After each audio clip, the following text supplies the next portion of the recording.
Easy physics বই থেকে এই পর্বে আমরা 12 অধ্যায়ের নমুনা এমসিকিউ প্রশ্নগুলো একটু দেখে নিব। প্রথম প্রশ্নটার দিকে যদি আমরা একটু খেয়াল করে দেখি, প্রথম প্রশ্ন হচ্ছে কোনো চোঙের উপর অন্তরিত তার পেঁচিয়ে সলিনয়েড তৈরি করতে তাতে তড়িৎ প্রবাহ চালালে চৌম্বক ক্ষেত্রে কি ঘটবে। এই ক্ষেত্রে হচ্ছে চৌম্বক ক্ষেত্র ঘনীভূত ও শক্তিশালী হবে। মানে কোনো চোঙের উপর যদি অন্তরিত তার পেঁচিয়ে সলিনয়েড তৈরি করি তাতে হচ্ছে তড়িৎ প্রবাহ চালালে চৌম্বক ক্ষেত্রে কি ঘটবে, চৌম্বক ক্ষেত্র হচ্ছে ঘনীভূত হবে এবং শক্তিশালী হবে।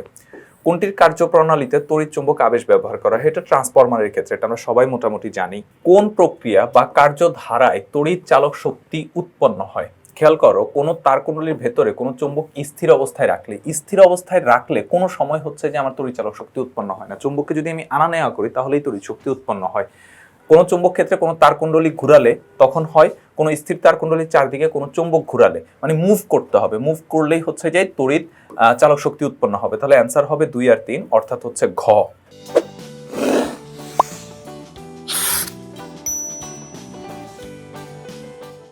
4 নম্বর প্রশ্নের ক্ষেত্রে একটু খেয়াল করে দেখি, এনএস এর মান কত বের করতে বলা হয়েছে। তো এনএস সমান হচ্ছে আমাদের ভিএস ডিভাইডেড ভিপি ইনটু হচ্ছে আমাদের এনপি।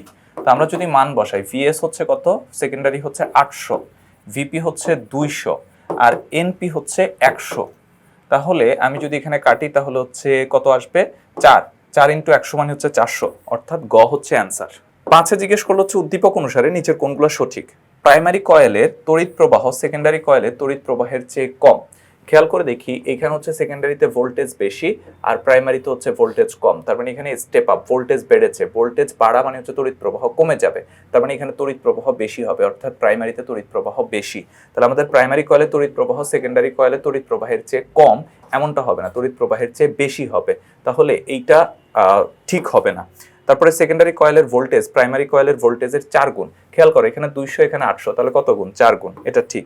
প্রাইমারি ও সেকেন্ডারি কয়েলের বৈদ্যুতিক ক্ষমতার পার্থক্য 0। ট্রান্সফরমার কখনো ক্ষমতার পরিবর্তন করে না, তার মানে দুইটা জায়গায় হচ্ছে ক্ষমতা সেম, অর্থাৎ পার্থক্য 0। তাহলে এই ক্ষেত্রে 5-এর অ্যান্সার হচ্ছে 2 আর হচ্ছে 3। 2 আর 3 মানে হচ্ছে খ নাম্বার হচ্ছে আমাদের এই ক্ষেত্রে অ্যান্সার। তো এই ছিল আমাদের এই পর্বের আলোচনা। পরবর্তী পর্বে অন্যান্য প্রশ্নগুলো আলোচনা করব।